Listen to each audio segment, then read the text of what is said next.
नमस्कार बच्चों, सुस्वागतम है आपका। आज की इस क्लास में सभी का वेलकम है, आदाब है, सत श्री अकाल है, जय माता दी। सभी का एक बार फिर से स्वागत है आपके अपने इस प्यारे से प्लेटफॉर्म डियर लर्नर्स पर। और प्यारे बच्चे, बहुत दिन से ये मांग उठ रही है कि संस्कृत क्लास क्यों नहीं चल रही है। तो मैं ऐसा सोच रहा था कि संस्कृत क्लास की कोई महती ज़्यादा आवश्यकता नहीं है, लेकिन जब हमारे व्यूअर्स जो भी हमको देखते हैं, जो भी हमें पसंद करते हैं, उन्होंने कहा कि नहीं सर, संस्कृत तो एक बहुत बड़ा मुद्दा है, आप क्यों नहीं पढ़ाते हैं। हालांकि आपको मैं बता दूं, मैं ऑफलाइन टीचिंग में हिंदी, संस्कृत और सीडीपी की का प्रॉपर टीचिंग करता ही हूं। तो मुझे इन चीज़ों का बेहतर नॉलेज है, क्योंकि मैं कई सालों से मैं इन चीज़ों को पढ़ा रहा हूँ, इन चीज़ों को लोगों को समझा रहा हूँ। और बहुत सारे जो नंबर ऑफ़ स्टूडेंट्स हैं वो हमारी ऑफलाइन कोचिंग से जा चुके हैं। इसलिए मैं आपको बता रहा हूँ कि ये बड़ा ही रोचक है। अगर जिसको आ गया तो ये समझिए कि इसको मैथ की तरीके इसमें नंबर ये दिलवाता है। और बहुत बार मेरे ऐसे स्टूडेंट हैं जो फेल होने वाले थे, जिनको ऐसा लग रहा था मैं फेल हो जाऊँगा। 91 नंबर, चूँकि 90 चाहिए जनरल कैटेगरी में, और वो पास हो गए हैं। और बहुत सारे लोग आज टीचर भी हैं। तो इसलिए आप समझिए, मैं आपको संस्कृत का वर्णमाला समझा रहा हूँ। जो संस्कृत का प्यारे बच्चे वर्णमाला होता है वो हिंदी के वर्णमाले से बहुत ज़्यादा भिन्न नहीं होता है, लेकिन ये है कि इसमें विशेषताएं बहुत ज़्यादा होती हैं। ऐसा क्यों होता है? क्योंकि जो संस्कृत भाषा है वो हिंदी भाषा की आदि जननी है या जननी भाषा है। तो आप समझिए कि जो हिंदी भाषा है वो उसका उद्भव ही या जो उत्पत्ति है वही कहाँ से हुई है? संस्कृत भाषा से हुई है। तो संस्कृत भाषा और हिंदी भाषा में सिमिलरिटीज़ तो रहेंगी ही रहेंगी, आप कहें बिल्कुल रहेंगी। हम चालू करते हैं संस्कृत का वर्णमाला। तो अगर हम 1 मिनट अगर इसकी परिभाषा लेना चाहें कि वर्णमाला की परिभाषा क्या होती है, तो यहाँ पर भी आप हिंदी की तरह परिभाषा देंगे। क्या देंगे? कि लिपि चिन्हों के व्यवस्थित समूह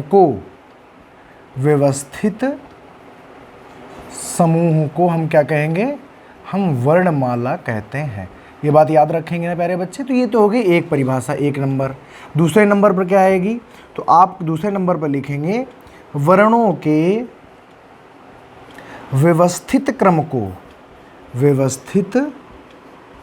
क्रम को वर्णमाला कहते हैं। बताइए, कोई समस्या है? आप कहेंगे बिल्कुल नहीं है। भाई, आप 2 चीज़ें कह सकते हैं। आप कह सकते हैं वर्णों के, लेकिन यहाँ पर व्यवस्थित लगाना अति आवश्यक। क्यों प्यारे बच्चे? क्योंकि क्या आप बताइए, क्या चा वाली लाइन पहले आती है कि का वर्ग पहले आएगा कि चा वर्ग? आप कहें का वर्ग, यानी एक नियम तो है, एक व्यवस्था तो है। क्या गा पहले आता है कि खा? तो आप कहेंगे खा पहले आता है, यानी एक व्यवस्था तो है।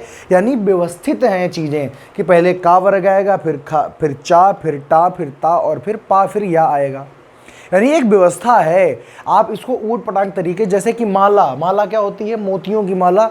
तो क्या मोती बेतरतीब तरीके से थोड़ी ना पड़े होते हैं, वो एक क्रम में पड़े होते हैं कि 4 इधर तो 4 इधर, 2 इधर तो 2 इधर, 4 लाल इधर तो 4 लाल इधर। यानी एक व्यवस्था होती, तभी तो इसको वर्णों का माला कहा गया है। कि वर्णों का अगर व्यवस्थित क्रम अगर आप किसी भी एक लाइन में पिरो दें तो उसे क्या कहेंगे? वर्णमाला कहेंगे। ठीक बात? आप कहेंगे बिल्कुल ठीक बात। जैसे कि वर्णमाला में आप देखते हैं कि वर्णमाला के 2 भाग होते हैं। तो यहाँ पर भी संस्कृत की भी वर्णमाला के प्यारे बच्चे 2 ही भाग होते हैं। कौन कौन से? तो आप कहेंगे पहला भाग होता है स्वर और दूसरा भाग होता है व्यंजन। लेकिन जब तो आप हिंदी पढ़ते हैं तो आपको मैंने कभी नहीं कहा होगा कि स्वर को किसी और नाम से भी जाना जाता है। लेकिन यहाँ पर मैं आपसे कहूँगा कि स्वर का नाम आपको याद क्या रखना है। तो आप कहेंगे क्या होता है? तो संस्कृत में इसको अच भी कहते हैं। क्या? अच। और व्यंजन को हम कहते हैं हल। क्या कहते हैं? हल। अब ये क्यों होता है?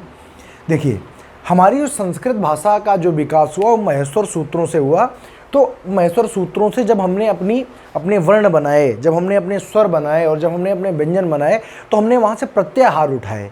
प्रत्याहार का मतलब एक शब्दों का छोटा सा समूह जिसमें एक पर्टिकुलर टाइप के शब्द आते हैं। जैसे अगर अच प्रत्याहार है तो अच में क्या आएंगे? केवल स्वर आएंगे।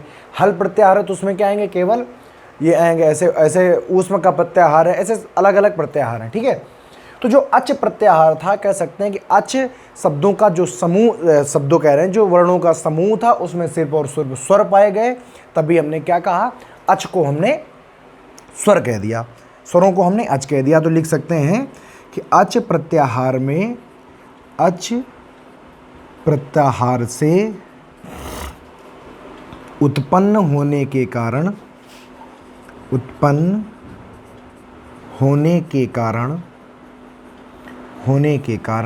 स्वर को क्या कहते हैं? तो स्वर को प्यारे बच्चे क्या कहा जाता है? आप कहेंगे अच कहा जाता है। तो अच क्या है? तो अच एक प्रत्याहार है। क्या है? एक प्रत्याहार। प्रत्याहार क्या होता है? महस्वर सुर से निकले हुए कुछ हमारे बेसिक से पॉइंट हैं जिनमें हमने कुछ शब्दों को व्यवस्थित क्रम में रखा हुआ है, उसे ही हम प्रत्याहार कहते हैं, को प्रत्याहार अच कहते हैं। एक बात हो गई। और व्यंजन की भी हम बात नहीं करेंगे, क्योंकि व्यंजन की बात हम बाद में करेंगे, जब क्योंकि हम पहले स्वर पढ़ेंगे बाद में व्यंजन पढ़ेंगे। और देखिए पाणिनि ने इसके लिए सूत्र क्या दिया है? तो सूत्र दिया है प्यारे बच्चे, स्वयं राजन्ते। क्या दिया है? स्वयं राजन्ते इति स्वराः। और वहीं अगर बात की जाए व्यंजन के लिए, तो व्यंजन का सूत्र यहीं पर देख लो। व्यंजन का सूत्र दिया है अन्वग। क्या दिया है? अन्वग भवति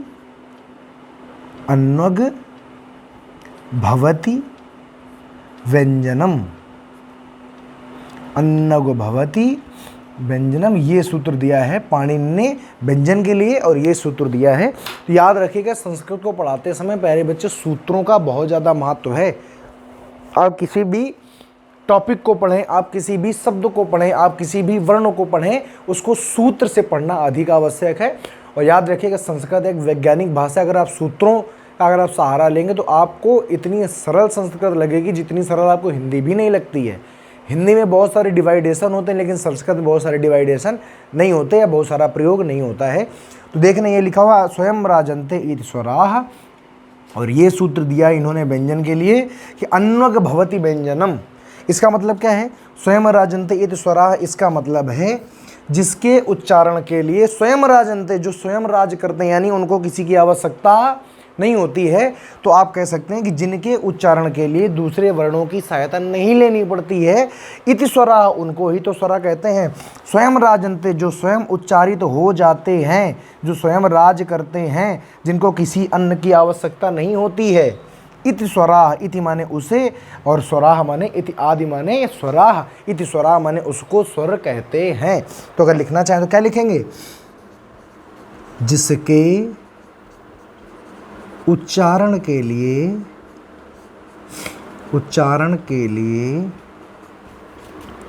अन्य वर्णों की सहायता नहीं लेनी पड़ती,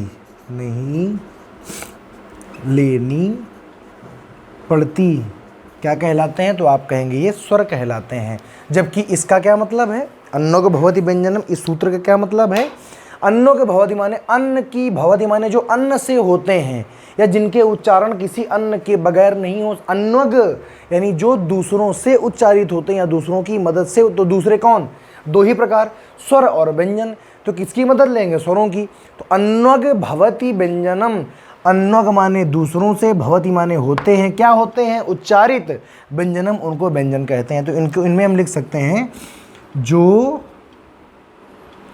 यहाँ से ऐसे लिखते हैं, जिन वर्णों के उच्चारण में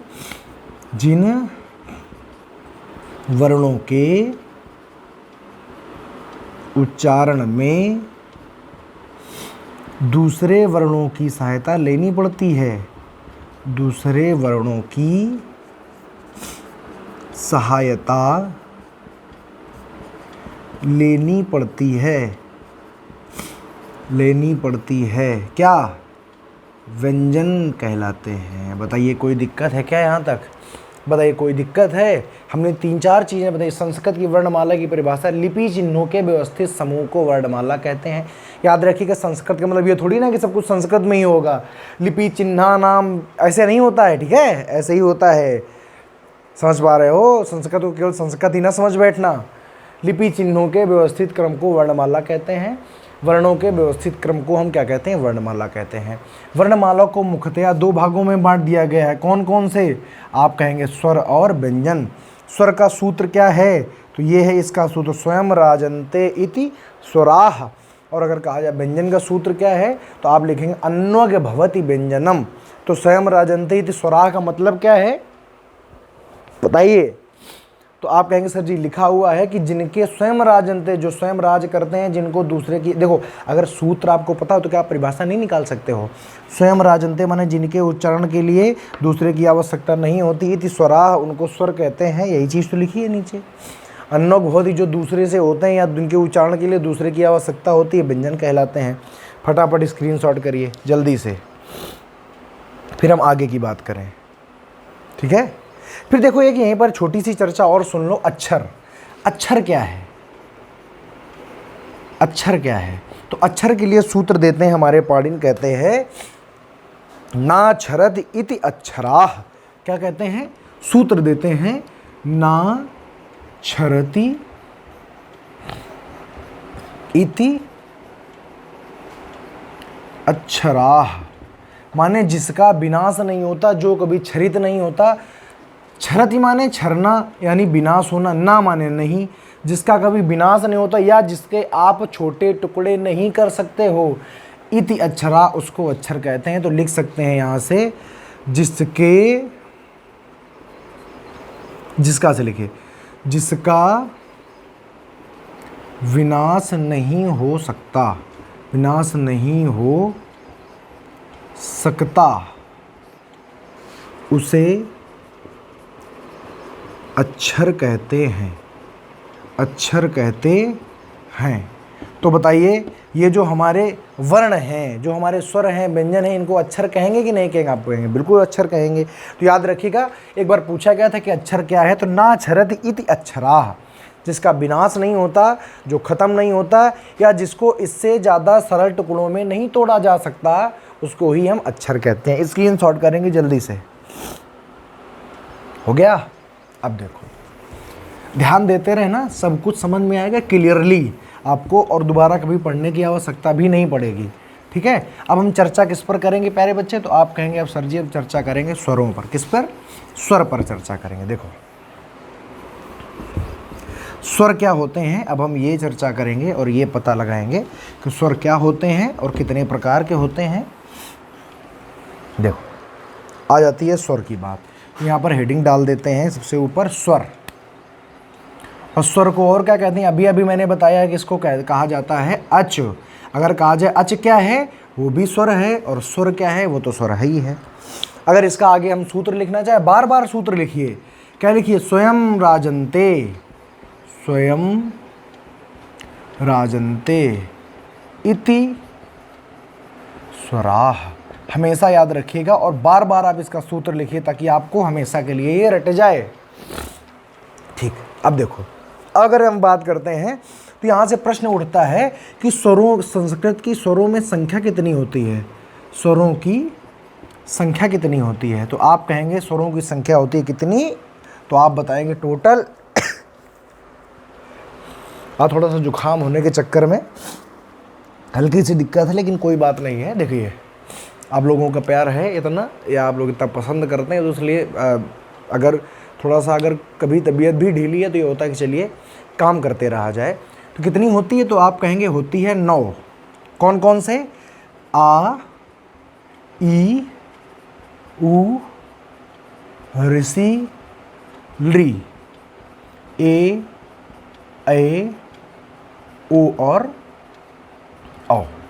तो आप पूछें क्या हिंदी की तरह इसमें बड़ा आ नहीं होता? जी नहीं। छोटा आ? जी नहीं। यानी करने के लिए हम बनाएंगे आगे चलकर, जब दीर्घ करेंगे तो छोटा सॉरी बड़ा आ, बड़ी ई, बड़ा ऊ आते हैं, लेकिन अगर मूल की बात की जाए तो मूल में शामिल नहीं होते हैं। इनकी स्वरों की संख्या होती है 9। कौन कौन से? छोटा आ, छोटी ई, छोटा ऊ, ऋषि, री, ए, ओ, औ आदि। आप कहते हैं कि सर जी वहाँ पर अंग और आहा क्या होते हैं? अयोगवाह होते हैं हिंदी में। यहाँ भी अयोगवाह होते हैं, लेकिन यहाँ पर अयोगवाह की संख्या कितनी होती है? तो अयोगवाह कितने प्रकार के होते हैं? तो आप कहेंगे 4 प्रकार। कितने? 4। कौन कौन से? ध्यान से सुनिएगा जरा, बहुत ही ध्यान से सुनना, आपको सब कुछ समझ में आएगा। पहला अयोगवाह होता है जैसे हिंदी में होता है, ऐसे यहाँ पर भी होता है अनुस्वार। क्या होता है? जैसे हिंदी में होता है विसर्ग, यहाँ पर भी होता है दूसरा विसर्ग। लेकिन यहाँ पर प्यारे बच्चे 2 और नए आ जाते हैं, जिनका क्या नाम होता है? एक का नाम होता है जिह्वामूलीय और एक का नाम होता है प्यारे बच्चे उपध उपदमानीय। क्या होता है? जिह्वामूली और उपदमानीय, ये 4 नाम आ जाते हैं। जिह्वामूली और आप कहेंगे उपदमानीय, ये 4 नाम हमारे सामने यहाँ पर दिखाई देने लगते हैं। ठीक है, समझ गए कि नहीं? आप कहेंगे बिल्कुल ठीक बात है, ध्यान से समझिएगा। इनसे दोनों से आप परिचित होंगे, ये दोनों आपके लिए नई चीज़ है, लेकिन याद रखिएगा बिल्कुल सरल है, इसमें कोई दिक्कत लेने वाली कोई बात आपके लिए नहीं है, ज़्यादा टेंशन न लीजिएगा। अगर पूछा जाए अनुस्वार, तो आप जानते हैं कि जो अंक की बिंदी होती है, या इसको हम ऐसे भी तो कर सकते हैं, केवल आ हटा दीजिए, इसको क्या कहते हैं? अंक कहते हैं। आहा क्या होता है? तो अगर आ के बाद में ऐसे लगा हो, या अगर 2 बिंदियाँ किसी के पीछे लगी हो, तो हम क्या कहेंगे? आहा कहेंगे। जिह्वामूली क्या होता है कि जैसे आप यहाँ पर देख रहे हैं, देखो आहा वाकई में कैसे होता है, ध्यान से देखना। आहा जो होता है वो 2 बिंदियाँ होती हैं, ना कि 2 ऐसे नहीं किया जाता है, ये 2 बिंदियाँ प्रॉपर होती हैं, ये 2 गोले होते हैं, ये 2 गोले होते हैं। मान लीजिए प्यारे बच्चे, इन्हीं अगर ये जो 2 गोले हैं, इनको अगर प्यारे बच्चे मैं आधा कर दूं या आधे आधे गोले मिटा दूं, तो कुछ ऐसा चिन्ह नहीं मिलेगा हमको, ऐसा। ध्यान से बताइएगा, सॉरी, ध्यान से बताइएगा। आप बताइए, अगर मान लीजिए आहा ऐसे बनता है, तो अगर इन गोलों को आधा आधा अगर प्यारे बच्चे मिटा दिया जाए, तो क्या कुछ ऐसा चिन्ह नहीं बनेगा? और इनको अगर करीब लिख दें, तो क्या ऐसा चिन्ह बनेगा क्या? तो याद रखिएगा, जिह्वामूली हो चाहे उपदमानी हो, ये जो चिन्ह आते हैं, ये कोई और चिन्ह नहीं बल्कि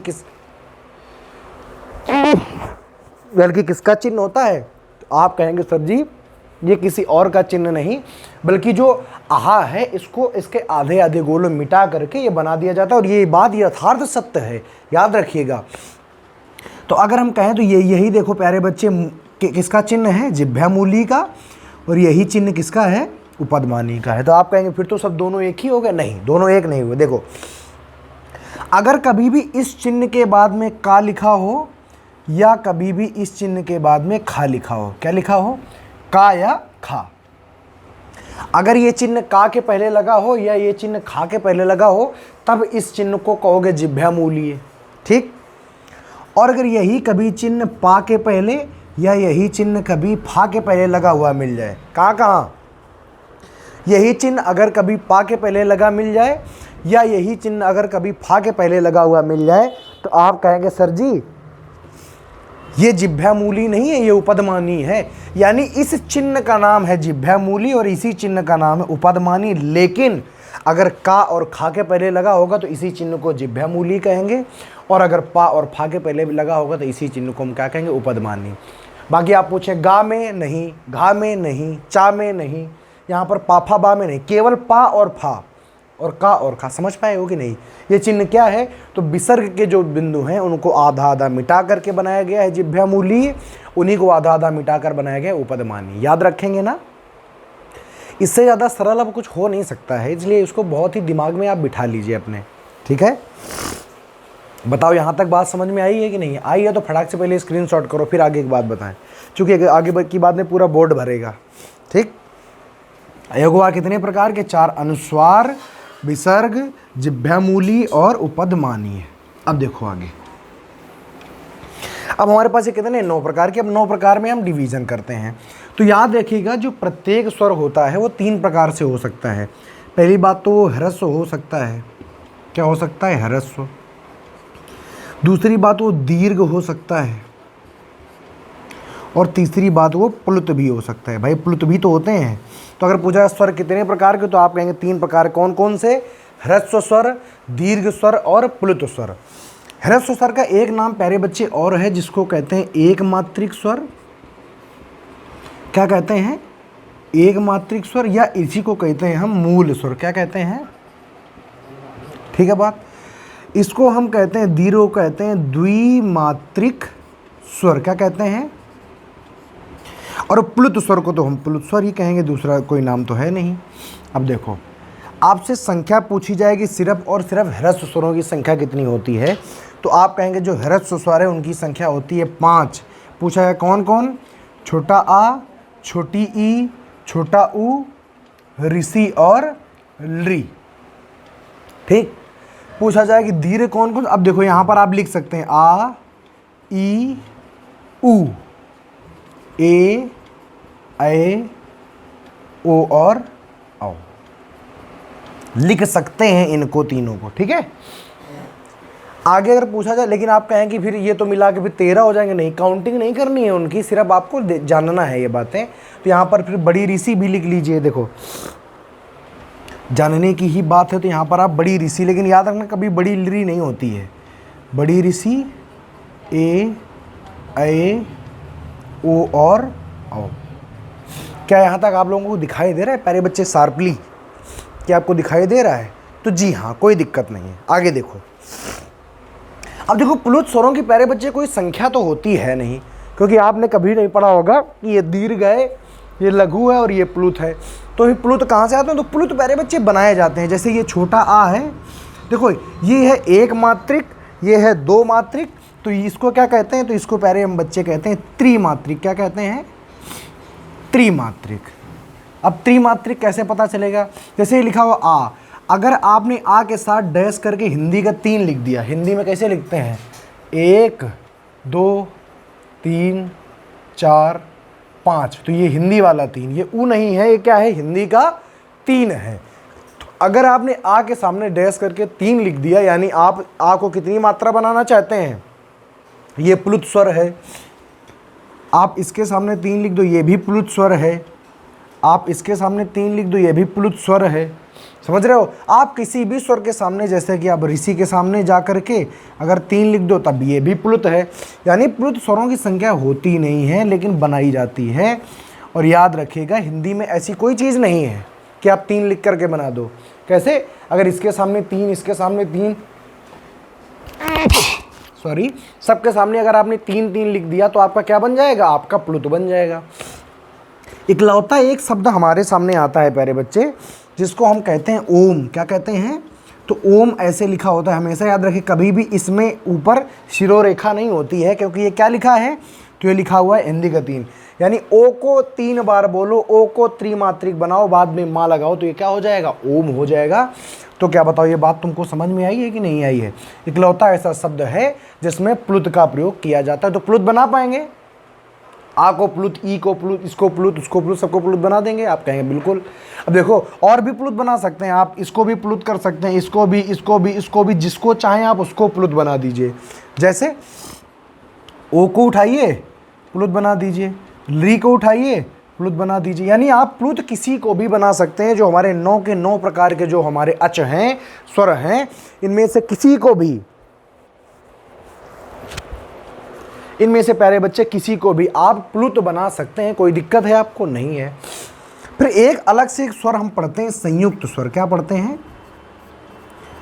इसको हम संयुक्त स्वर भी कहते हैं प्यारे बच्चे, और इसको हम मिश्रित स्वर भी कहते हैं, और इसको हम मिश्र स्वर भी कहते हैं। कौन कौन से होते हैं आप सब जानते हैं ये बात। ए, ओ, ए और ओ किससे किससे मिलकर बने होते हैं? ध्यान से देखिएगा। अगर हम बात, मिश्रित क्यों होते हैं भाई? मिश्रित अगर किसी व्यक्ति को संयुक्त या मिश्रित कहा जाएगा, यानी वो एक या एक से अधिक स्वरों से मिलकर बना हुआ है, तभी तो उसका नाम मिश्रित या संयुक्त किया गया है। बताइए, कोई समस्या है? तो आप कहेंगे नहीं समस्या है। तो हम कहेंगे बताओ ए काय से बना है? तो आप कहेंगे सर जी ए बना हुआ है आ प्लस छोटी ई से। ओ काय से बना है? आ प्लस ऊ से। ए काय से बना है? आ प्लस ए से। और ये काय से बना है? आ प्लस ओ से। समझ पाए कि नहीं? अब बताओ, ये चूंकि 2 या 2 से अधिक चीज़ों से मिलकर बने हुए हैं, तभी तो इनका नाम हो गया है संयुक्त या मिश्रित। समझ पाए? आप कहें बिल्कुल सही बात है। तो इतनी बात आपको समझ में आ गई हो तो इसका फटाफट स्क्रीनशॉट करो, फिर हम आगे की आपको बात बताते हैं। करिए जल्दी।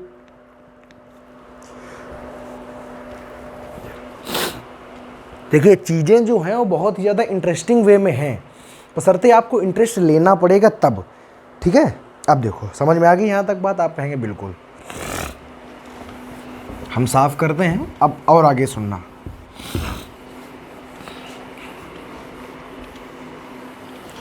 अब आगे की बात प्यारे बच्चे ये है, जैसे आपके पास कितने स्वर हैं? तो आप कहेंगे हमारे पास 9 स्वर हैं। एक बार यहाँ पर हम लिख देते हैं इनको। कितने हैं? 9। कौन कौन सा? आ, ई, उ, ऋषि, री, ए, ओ और औ। ठीक, देखो अब शुरुआत में ये पांचों कैसे हैं, तो ये हैं मूल स्वर। कैसे हैं? मूल। कौन कौन से हैं? आ, ई, उ, ऋषि और री, ये कैसे हैं? मूल स्वर हैं। तो अब देखिए एक बात समझिएगा, संस्कृत में आपसे पूछा जाएगा बताओ आ कितने प्रकार का होता है, इसके उत्तर के लिए आपको ध्यान रखना, यहाँ पर ध्यान देना पड़ेगा। मान लीजिए कि मैंने ले लिया छोटा आ। अब छोटा आ प्यारे बच्चे 3 प्रकार का हो सकता है। कितने प्रकार का? 3 प्रकार का। कौन कौन से 3 प्रकार? और इसको थोड़ा बड़े कॉन्टेक्स्ट में करते हैं क्योंकि लंबा समझाना है। कितने प्रकार का होता है ये समझाना है। आ देखो, एक तो हो सकता है हमारा ह्रस्व, माने छोटा हो सकता है। दूसरा प्यारे बच्चे हो सकता है दीर्घ। क्या? दीर्घ, जो कि आप पढ़े हैं। और तीसरा हमारा हो सकता है प्लुत, ये भी आप पढ़े हैं, आपने कहा ठीक कोई बात नहीं है। तो बताओ ह्रस्व कैसा होगा? तो ह्रस्व तो ये है ही है, ये हो गया ह्रस्व। ठीक है बात को? ये हो गया दीर्घ और ये हो गया प्लुत। ठीक है। अब देखो फिर एक बात आती है कि एक जो स्वर है वो ह्रस्व, दीर्घ और प्लुत हो सकता है, यानी होता नहीं है, जरूरी नहीं कि सब हो, लेकिन हो सकते हैं। लेकिन याद रखना ये जो ह्रस्व और दीर्घ और जो प्लुत है ना, ये भी 3 प्रकार के होते हैं। कौन से 3 प्रकार के? माने ये भी 3 प्रकार का, ये भी 3 प्रकार का और ये भी 3 प्रकार का। 3 प्रकार कौन है? तो एक जो प्रकार है प्यारे बच्चे, इसको हटा देते हैं, थोड़ा सा नीचे से लिखते हैं, बहुत ध्यान से देखिएगा नहीं तो गड़बड़ हो जाएगा। एक जो प्रकार है उसको हम कहते हैं उदात्त। क्या कहते हैं? उदात्त। दूसरा जो टाइप है उसको कहते हैं हम अनुदात्त। ठीक है। और अगला जो है उसको कहते हैं स्वरित। क्या कहते हैं? स्वरित। क्या कहते हैं? तो आप कहेंगे स्वरित। ठीक है बात? अच्छा, अभी उदात्त, अनुदात्त, स्वरित क्या है? देखिए जैसे आपको और हमें रागनी का ज्ञान तो है नहीं, रागनी का ज्ञान होता है। देखो इसको हिंदी में पाणिनि ने सूत्र भी दिए हैं, कहा है कि उच्चैः उच्चैः उदात्तः, नीचैः अनुदात्तः और समाहारः समाहारः स्वरितः। यानी अगर कोई भी ये जो छोटा आ है ये 3 प्रकार से बोला, उच्चैः माने ऊपर की रागनी से, नीचैः माने नीचे की रागनी से, और समाहारा माने मध्यम आवाज से अगर बोला जाएगा तो इसको हम क्या कहेंगे? तो आप कहेंगे इसको हम कहते हैं समाहारः या स्वरितः। तो एक बात आपको मोटी मोटी ये समझनी है कि ये 3 प्रकार के होते हैं और फिर ये 3 प्रकार के होते हैं। तो अगर यहां पर हम लिख दें, ये भी हो जाएगा उदात्त, ये हो जाएगा अनुदात्त, सॉरी, और ये हो जाएगा स्वरित। यहां पर भी क्या होगा? ये हो जाएगा उदात्त, ये हो जाएगा अनुदात्त और ये हो जाएगा स्वरित। तो बताओ कितने हो गए? तो आप कहेंगे